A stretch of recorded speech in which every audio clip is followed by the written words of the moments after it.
나쁜 일은 일어나기 마련. 좋은 일이 일어나려면 정신줄 번쩍.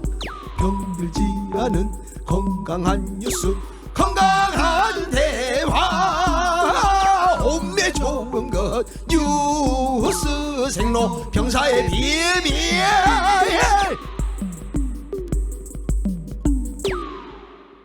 뉴스의 본질, 뉴스의 비밀을 파고드는 시간, 뉴스 생로병사의 비밀 시작합니다.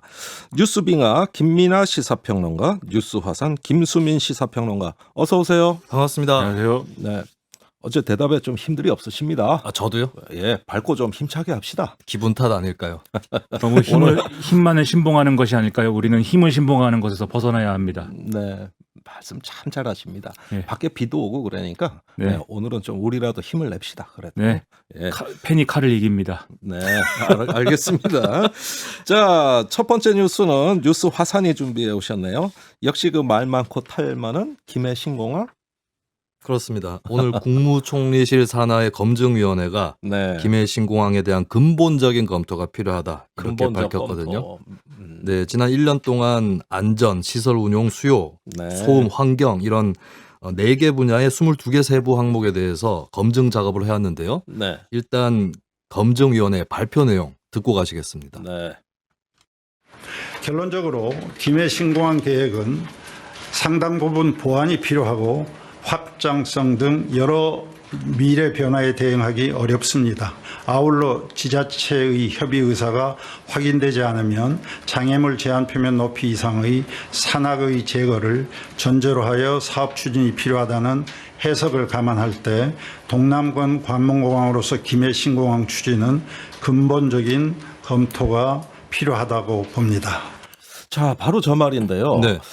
이 오늘 발표가 이걸 백지화한다는 뜻으로 받아들일 수 있는 거냐 아니냐 네. 말을 애매하게 했거든요. 어떻게 보십니까? 이게 얼마 전에 조금 비슷한 풍경이 감사원에서 있었죠. 네, 월성 1호기의 조기 폐쇄 과정에 대한 감사를 실시하고 나서 네. 이 정책 자체에 대한 타당성은 우리가 가리지 않는다. 절차만 봤다. 그렇습니다. 예. 이번에 검증위원회도 예. 이 김해 신공항이 과연 타당한지 예. 이것이 근본적 검토가 필요하다라고까지만 밝힌 것이고 예. 백지화에 대해서는 우리가 하라 말라라고 결정할 권한이 없다라고 네. 얘기를 한 것이죠. 그래서 이 자체로 백지화라고 볼 수는 없겠습니다. 그래요? 네. 백지화라고 볼 수 없다. 그렇지만 분위기는 또 다른 것 같습니다. 예, 그리고 이 내용 중에 보면 특히 여러 가지 측면에서 좀 부적절하다라고 밝혀왔지만 네. 그 중에 하나는 이제 산을 깎아야 되는데 예. 이 산을 깎기 위해서는 법제처의 유권 해석이라든지 이런 것들을 종합해 보면 네. 부산시와 협의를 거쳐야 한다라고 네. 나와 있거든요. 근데 그렇죠. 부산시가 김해 신공항에 대해서 부정적이었기 때문에 네. 협의가 될 가능성이 별로 없고 네. 그리고 앞으로 청와대나 총리실 차원에서 부산 신공항을 추진을 한다면 예. 백지화될 가능성이 굉장히 높다라고 볼 수 있겠죠. 그리고 오늘 그 발표 내용 중에 소음 피해와 관련된 부분이 있었고, 그다음에 야간 비행, 심야에도 이제 비행을 할 수 있도록 이제 하는 것도 이 김해 신공항 사업에서는 부적절하다 이렇게 이제 평가를 하고 있거든요. 네. 근데 지금 가덕도 신공항을 미는 사람들이 구호처럼 지금 얘기하고 있는 게 24시간 소음 피해 없는 공항이다. 이 얘기를 지금 하고 있습니다. 그러니까 사실은 생각해 보면 아기가 좀 맞는 거죠. 가덕도 신공항으로 추진을 하는 방향으로 아마 정리가 될 거다. 네. 그런 관측이 많다 이거죠. 평론가의 이런 시사 평론가들의 이런 무책임한 이런 전망들이 지금 많이 나오고 있습니다. 다른 오버하는 분들이 많이 있다 이거죠. 네, 이 뉴스 빙하 이거 어떡 합니까 이거? 예. 아니 그런데 이게 하루 이틀 문제가 아니에요. 그렇습니다. 지금 이명박 박근혜 정부 때 다 검토했던 내용 아닙니까? 네. 그래서 이미 정리된 걸로 우리는 알고 있었단 말입니다. 그렇습니다. 예. 이게 가장 논란이 클 수밖에 없는 부분이 어느 쪽이 타당한지 이걸 떠나서 그동안 얼마나 이 문제로 많은 사람들이 입방아를 찍어왔고 그러면 결정을 어떻게 하느냐를 두고 옥신각신하다가 결국에는 안 하는 걸로 그것도 2차례나 결정을 했거든요. 네. 이명박 정부 때는 백지화, 박근혜 네. 정부 때는 해외 그 전문가라고 할 수 있는 파리공항공단 엔지니어링 이쪽에 제3자한테 맡겨가지고 그냥 김해공항을 확장하자. 예. 예, 그리고 그때 약간 아쉬우니까 예. 김해공항 확장이 아니라 김해 신공항 이렇게 이름을 짓기도 했었죠. 예. 그리고 이 신공항에 대해서도 영남권 신공항, 동남권 신공항, 네. 남권 신공항 말도 계속 바뀌어왔는데 기억납니다. 이거 왜 뒤집냐 이 부분이 네. 이제 가장 부담이 될 수 있는 거라고 할 수 있겠고요. 예.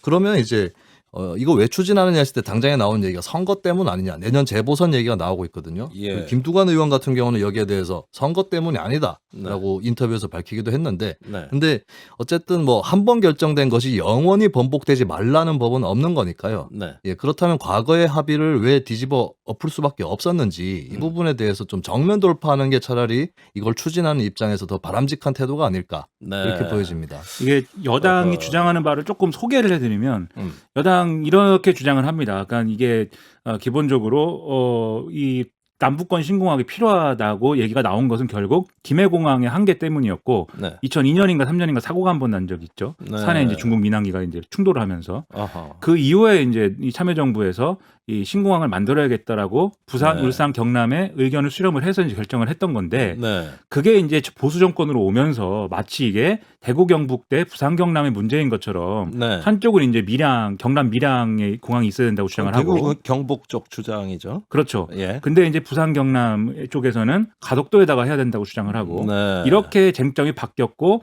이 쟁점을 영남을 지역 기반으로 하는 정치 세력이 주가된 보수 정권이 네. 영남의 어떤 여론 분열 이런 걸 우려해서 정리를 결국은 못하면서 예. 지금 이 김해신공항 안으로 귀결된 거다. 이게 네. 지금 여권의 이제 기본적인 시각입니다. 그래서 그러면 애초에 이제 필요성을 얘기한 것처럼 김해공항이 어떤 보완이나 대안이 될 수 있을 만한 공항을 만들자. 이게 네. 이 주장으로 다시 돌아가자는 것 같고요. 그러면 그러면 돌고 돌아 원위치 돼 버렸네. 그렇죠. 그러면 제가 이제 생각하는 것도 그렇고 공무원들이 얘기하는 것도 그렇고 그러면 처음부터 이제 다시 논의를 하는 게 맞는데 네. 어느 입지가 적절한지 또 그 입지가 적절한지에 대한 타당성 조사나 이런 것들도 다 네. 거치는 게 맞는데 네. 지금 이제 여당이 하고 있는 것은 선거 일정에 맞춰서 굉장히 그 모든 것들을 재빨리 가덕도를 중심으로 결론을 아하. 정해놓고 하고 있는 거 아니냐 이런 이제 의심들이 있는 거죠. 그러니까 오비일학이란 느낌이 드는 거예요. 사실 이 지금 여당이 막 이렇게 그 뭐 행정수도 이전과 더불어서 네. 이렇게 드라이브를 걸게 되면 어쨌든지 간에 선거에는 분명히 영향을 줄 것 같고 여기에 대해서 또 야당도 고민에 빠질 것 같습니다. 그렇습니다. 예. 근데 야당의 속내는 좀 복잡해 보입니다. 당장의 투톱이라고 할 수 있는 김종인 비대위원장과 네. 주호영 원내대표 음. 이 두 사람의 반응이 엇갈렸는데요. 어허. 김종인 위원장은 유감이지만 예. 논의를 강구하겠다. 어허. 라고 애매하네. 얘기를 했어요. 예. 그리고 그 며칠 전에도 부산 지역 방문을 했을 때도 정부에서 예. 결정하면 같이 동참하겠다는 말도 했었거든요. 네. 그러니까 어느 정도 이걸 거스를 수는 없다, 찬성하겠다. 네. 그리고 이 역시도 부산시장 재보궐 선거를 염두에 둔 행보라고 네. 볼 수가 있겠습니다. 음. 근데 주호영 원내대표 같은 경우는 김종인 비대위원장하고 두 가지 차이가 있어요. 첫 번째는 전 정권에 몸을 담았던 사람입니다. 네. 오랫동안 새누리당 거쳐서 이렇게 당원을 해왔었고 네. 그리고 두 번째는 대구 지역을 기반으로 하고 있는 국회의원이라는 거죠. 그렇죠. 지금 대구 경북이 이 문제에 대해서 매우 민감하죠. 네, 굉장히 민감해서 권영진 대구시장과 이철우 경북도지사가 공동으로 반발을 하고 있습니다. 왜냐하면 이 김해신공항이 확정이 되고 나서 대구에는 군공항과 이제 민간공항이 같이 있었는데 예. 이 두 가지를 옮기는 그 방안을 추진을 해왔었거든요. 네. 그것도 굉장히 경북과 대구 내에서의 지역민들 간의 뜨거운 갈등을 거쳐가면서 주민투표까지 해가면서 맞습니다. 결정을 했는데 예. 이렇게 되면 부산에 만약에 신공항이 지어지면 그 옮겨가는 민간공항 예. 같은 경우는 굉장히 수요라든지 이런 것들이 줄어들어서 동네 아하. 공항으로 전락을 할 우려가 있거든요. 예, 대구공항도 지금 이전이 추진 중인데 네. 역시 또 사활을 걸고 이 문제를 볼 것 같습니다. 자, 그런데 아무리 선거 때문은 아니라 그러지만 누가 봐도 이 시점에서 이것을 밀어붙이는 이런 상황은 당장 내년에 부산시장 재보선 선거에 영향을 주지 않겠습니까? 그렇겠죠. 그리고 대구 경북에서 더 들뜬 반응을 보일 수밖에 없는 게 우리도 재보궐 선거가 있었다면 네. 저렇게까지 할 수 있었을까? 이런 어. 얘기를 또 할 수도 있는 그런 상황이 될 것 같습니다. 근데 네. 분명히 요즘에 보면 여러 여론조사에서 부산 경남 지역의 민주당 지지율이 국민의힘하고 비슷하거나 네. 뭐더 많이 나오는 경우도 또 엎치락뒤치락하더라고요. 네. 네. 그런 경우도 있고 해서 이번에 신공항으로 더 탄력을 받을 가능성은 충분히 있다고 보는데요. 근데 저는 좀 주의했으면 좋겠는 게 이 4년 전에 네. 위대한 노컷뉴스에서 진짜 훌륭한 언론이죠. 그렇습니다. 네. 여론조사를 훌륭합니다. 조사를 한 적이 있는데 제가 그 당시는 대구 CBS에 출연을 하고 있었기 때문에 또 생생히 기억이 나거든요. 진짜 훌륭한 네. 이 언론. 여론조사를 했습니까? 제가 자세히 언급을 하면 또 무슨 표본 오차부터 시작을 해가지고 막 랩하듯이 다 얘기를 해야 되기 때문에 예. 간략하게 말씀을 드리면 예. 생각보다 영남권 주민들이 신공항에 대해서 하지 말자 아니면 김해공항 확장으로 족하다. 이런 여론이 굉장히 많았었어요, 생각보다. 네. 예, 그런 걸 감안했을 때 주민들이 이제 만약에 뭐 김해라든지 부산에 가까운 주민들은 조금 더 민감하겠지만 그 외의 주민들은 이게 내 살림살이랑 뭐가 관련이 있을까? 혹은 네. 항공 수요가 그만큼 있을까? 이런 네. 부분들을 또 눈여겨 본다는 점. 예. 이거를 감안했을 때는 너무 지나치게 신공항 이슈에 몰입했을 때 역풍을 받을 수도 있다. 아하, 저도 역풍을 좀 받을 이- 수도 있다. 진짜 민심은 모른다. 그렇죠. 오히려 이- 다를 수도 있다. 이 네. 말씀이시네요. 서울 사는 평범한 사람의 입장에서 말씀드리면 저는 태어나서 공항에 몇 번 가보지도 않았습니다. 비행기도 몇 번 안 타봤고요. 네. 과연 공항이 우리 모두에게 이렇게 소중한 것인가 대단히 의문이고 오히려 공항이 소중한 게 아니라 몇 조 원짜리 프로젝트가 지역의 건설 프로젝트가 개발 프로젝트가 어떻게 주어지는가를 놓고 지금 싸우고 있는 거 아니냐 이런 의심도 들거든요. 예를 들면 네. 대구 경북의 경우에도 결국 부산 경남에 그러면 10조 원짜리 네. 이 공항을 지어주는 건데 그에 걸맞는 무슨 뭐가 있어야 되는 거 아니냐 뭐 이런 여론으로 번질 수도 있을 것 같고 그래서 네. 이런 경쟁의 고리를 끊는 게 지금은 필요할 것 같은데 네. 오히려 이 재보궐선거를 기점으로 해서 이 돈의 경쟁을 지금 불을 또 지르고 있어서 네. 이런 정치 되겠는가 네. 이렇게 한숨을 또 한탄을 또 해봅니다. 어쩌면 좀 심하게 말하자면 또 하나의 한국병이 아닐까. 아, 예, 또 이것이 선거용으로 전락하지 않기를 바랍니다. 네, 한국병을 넘어서 세계 공통의 병인 것 같기도 합니다. 네, 알겠습니다. 자, 두 번째 뉴스는 뉴스빙하. 역시 중대재해법이냐 산안법이냐 역시 이것도 정치권에 아주 또 꼬이는 주제예요. 그렇죠. 저는 이제 뭐로 가더라도 어쨌든 서울엔 도착해야 된다. 예, 네. 이것이 이 뉴스의 비밀이다라고 생각을 하는데요. 진짜 비밀은 서울 가는 거다. 그렇습니다. 서울에 예. 가야 됩니다. 다른 데 가지 않는 게 중요합니다. 네, 네. 계속해 보세요. 그래서 오늘 뭐 문재인 대통령이 뭐 얘기한 것도 있고 뭐 이낙연 대표가 또 관훈 토론에서 얘기를 한 점도 있었는데 네, 이것과 관련된 우리가 또 소리를 또 들어봐야 됩니다. 좋습니다. 제작진이 들어보죠. 정성스럽게 준비한 이 소리를 들어보겠습니다. 네, 산업 현장에서 산업재해로 노동자가 아까운 목숨을 잃는 일이 끊이지 않고 있습니다. 매우 안타까운 일입니다. 이번 기회에 정부는 건설 현장 사망사고를 획기적으로 줄이겠다는 강력한 의지를 가져주기 바랍니다.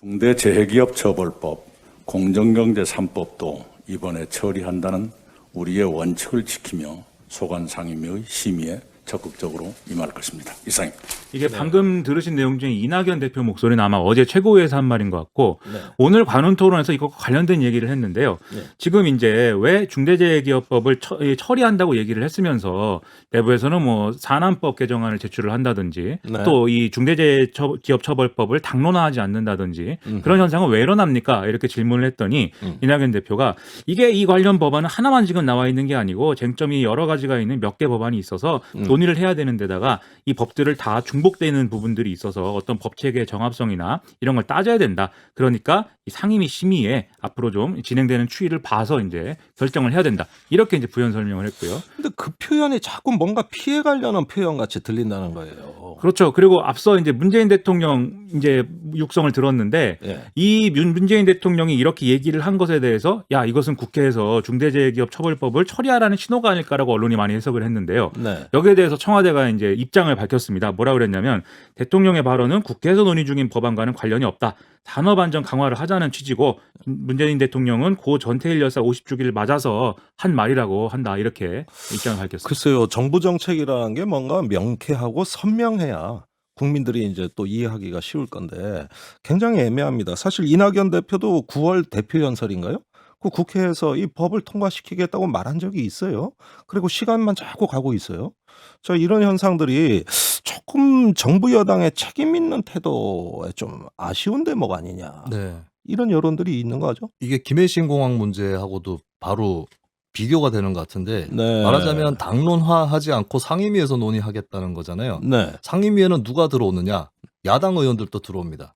그렇다면 야당 의원들과의 논의 여하에 또 달려있다. 이렇게도 볼 수 있는 거거든요. 네. 근데 부산신공항 같은 경우는 그게 아니라 당론으로 굉장히 못을 받고 추진을 하고 있지 않습니까? 네. 그렇다면 어쨌든 간에 옳고 그름을 떠나서 김해신공항, 부산신공항보다는 이 산업안전법 보건법 개정안이라든지 중대재해 기업 처벌 이런 문제를 좀 후순위로 놓고 있다. 네. 절박하게 보고 있지 않다라고 볼 수 있겠습니다. 자, 좋습니다. 여기서 지금 여러 가지 혼란스러운 어떤 그 이야기들은 두 가지 표현 때문에 그런 거예요. 아까 뭐로 가도 서울만 가면 된다 그랬지만 실제 타고 가는 기차가 달라요. 하나는 산업안전법이고 하나는 중대재해기업처벌법이란 말입니다. 이 두 법이 뭐가 다른 겁니까?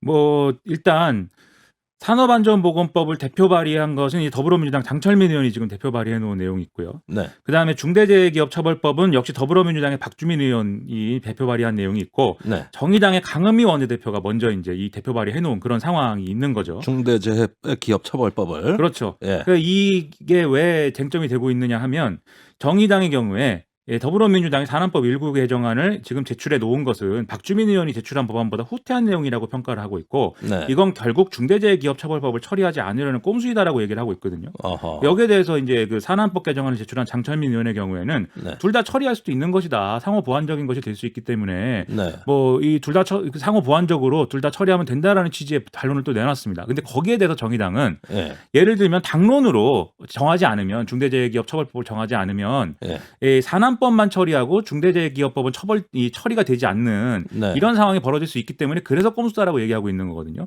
그럼 네. 이제 두 법의 차이가 이제 뭐냐에 대해서 제가 짧게 설명을 드리면 가장 핵심적인 차이는 안전의무를 이행했느냐에 대한 입증 책임이 누구에게 있느냐. 입증 책임. 그렇습니다. 네. 그래서 산안법 개정안, 즉 이제 장철민 의원 등이 추진하고 있는 이 법안의 내용을 보면은 예. 사업주가 가지는 의무라는 거는 중대재해 발생이나 근로감독 지정 사항에 대해서 확인을 하는 의무가 있습니다. 그래서 네. 확인을 했는지 안 했는지를 지켰느냐 이걸 이제 나중에 문제가 생기면 따지게 돼 있고 네. 만약에 의무를 지키지 않았다고 할 때 형사처벌을 면하게 되면 과태료 등의 행정처분이 이제 진행이 되는 거고요. 네. 반면에 중대재해기업처벌법의 경우에는 원청과 원청 사업주한테 이 상황이 되지 않도록 한 입증 책임을 지웁니다. 그래서 만약에 이것을 입증을 해내지 못하면은 네. 사업주는 처벌을 받게 되는 거죠. 형사처벌을 받게 되는 거죠. 굉장히 차이가 크네요. 그렇죠. 그리고 경영 책임자는 물론 감독 및 인허가권을 가진 공무원도 이제 적용 대상이 될 수 있다. 예. 이런 것이고요. 그리고 그 외에도 예를 들면 형량이나 벌금 이런 데 있어서도 중대재해기업처벌법의 경우는 하한선이 있습니다. 네. 그래서 강력한 처벌이 가능한 이런 부분도 있고 어. 또 징벌적 손해배상 이런 내용들이 들어있기 때문에 결국은 이제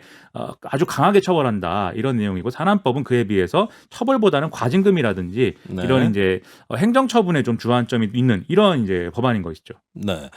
굉장히 차이가 많아 보입니다. 어쨌든지 간에 뭐로 가도 서울만 가면 된다. 이게 비밀이라 말씀하셨는데 이렇게 명칭도 다르고 내용이 다르다면 하나는 서울 못 갈 것 같은데요. 그렇죠. 그래서 네. 서울이라는 게 뭐냐를 우리가 정의를 해야 됩니다. 우리가 가야 될 목적지가 뭐냐 그래서 예. 그게 중요한 거 아니겠습니까? 예. 제가 생각할 때 가야 될 목적지는 결국은 지금 산재가 발생할 경우에 원청은 하청한테 책임을 미루고 상급자는 하급자한테 책임을 미루고 정규직 상급자가 비정규직 하급자에게 결국 그래서 산재를 당한 노동자 본인이 책임을 다 뒤집어쓰고 네. 아무도 책임을 지지 않는 이게 지금 문제인 거거든요. 그 부분을 개선해야 되는 거죠. 그래서 이걸 이제 해결하는 것이 반드시 예. 뭐 이 절충안을 만들든 두 법안을 다 처리하든 또는 뭐 일부 뭐 이 과잉금지 원칙이 위배된다고 하는 위험 요인 이런 거를 제거를 하든 뭘 하든 간에 예. 이걸 관철하는 게 지금은 핵심이라고 생각이 되고 이걸 관철하지 않으면 사실상 이 법안이 뭐가 됐든 산안법이 됐든 중대재해기업처벌법이 됐든 처리하지 않은 거나 마찬가지다. 네. 이런 생각이 듭니다. 알겠습니다. 사실은 법 명칭이 중요한 건 아니지만 이 산업 안전에 어떤 그 확고한 규범을 세우고 기준을 세우는 일이라면은 반드시 이번 정기국회에서 처리가 돼야 되겠다 하는 말씀으로 이해하겠습니다. 곧 돌아오겠습니다.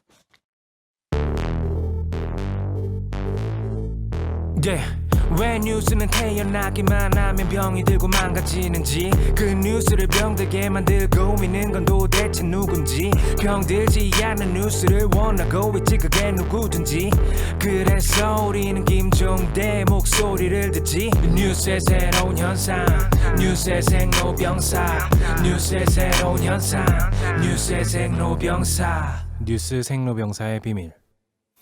자, 세 번째 뉴스는요. 우리 뉴스 화산이 준비하셨네요. 또 검찰 소식이군요. 한동수 감찰부장 SNS 논란 어떤 소식입니까? 네, 한동수 감찰부장의 SNS 글 내용부터 좀 말씀을 드리면 네. 이 정진웅 광주지검 차장검사가 독직 폭행으로 기소가 돼 있습니다. 여기에 네. 대해서 직무 배제가 이루어졌는데 이것이 이제 적절하지 않다라는 말들이 있었고 감찰에 들어갔었거든요. 네. 이 감찰 경위에 대해서 SNS를 통해서 공개를 했습니다. 예. 여기에 대해서 이제 검찰 내부에서 반발이 또 나오고 있는 상황인데요. 어떤 한- 반발이죠? 네, 한때 이 한 부장의 하급자이기도 했었던, 그러니까 대검 감찰 2과장으로 근무를 했었던 청주지검의 정희도 형사 1부장 네. 같은 경우에 검찰 내부 통신망 SNS는 아니고 그쪽에 글을 올려서 이렇게 감찰 내용을 마구 공개해도 되는지 궁금하다. 네. 스스로 대검 감찰부에 감찰을 의뢰해서 감찰의 기준을 명확히 해주실 의향은 없느냐 이렇게 밝혔고요. 네. 그리고 인천지검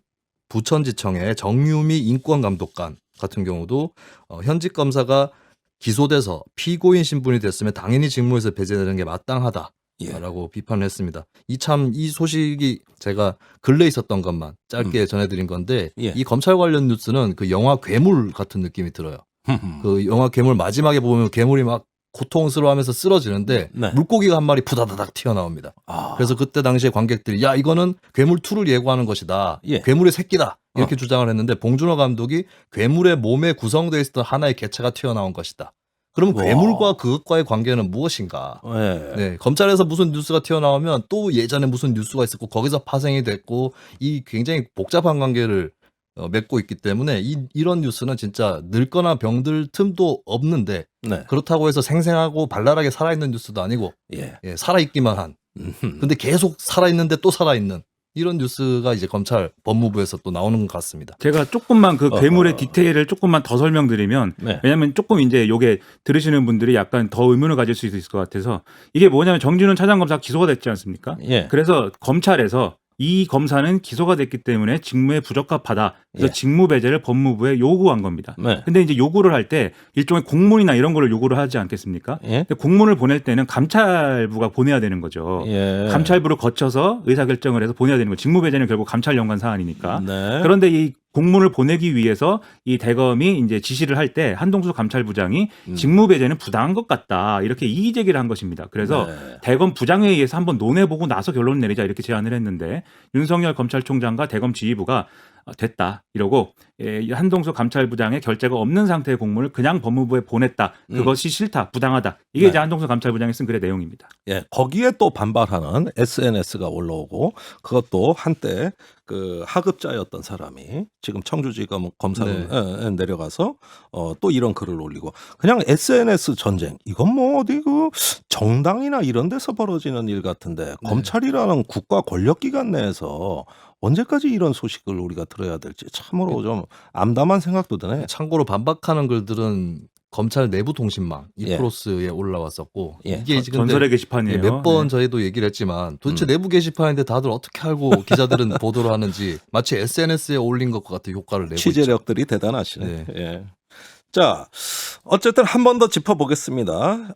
이 사건에서 거명되는 정진웅 차장검사 왜 직무에서 배제된 거냐? 네. 그 검언육착 의혹을 받고 있던 한동훈 검사장을 압수수색하다가 휴대폰을 뺏으려고 하다가 그렇습니다. 몸싸움이 벌어진 그 사건의 담당 검사 아닙니까? 그렇죠. 한동훈 검사장은 당시에 변호사한테 연락을 하겠다라고 네. 하면서 핸드폰 비번을 풀려고 했고 네. 이것을 이제 정진웅 부장검사가 이제 그 증거를 인멸하려고 한 거 아니냐라는 네. 취지로 이제 뭐 이렇게 몸을 날려서 구체적인 상황은 뭐 영상 기록이라든지 이런 게 없기 때문에 알 수 없는 부분인데 예. 그래서 이게 과연 독직 폭행 본인의 직위를 이용해서 폭행을 한 것인지 아니면 잠깐 정진웅 검사가 오해를 하고 네. 순간적인 착오로 일어난 건지 이거는 좀 따져봐야 될 것 같긴 합니다만 어쨌든 기소는 됐거든요. 네. 예, 여기에 하여간 대해서 뭐 검사들끼리 막 네. 치고받았는지 뒹굴었는지 모르겠지만은 어쨌든지 간에 그 아주 엽기적인 사건이었어요. 그렇습니다. 네. 그리고 먼저 이렇게 덮쳤다고 하는 검사가 병원에 또 입원하는 네. 이런 진풍경도 또 벌어지기도 했었는데 사진을 공개하고 말이죠.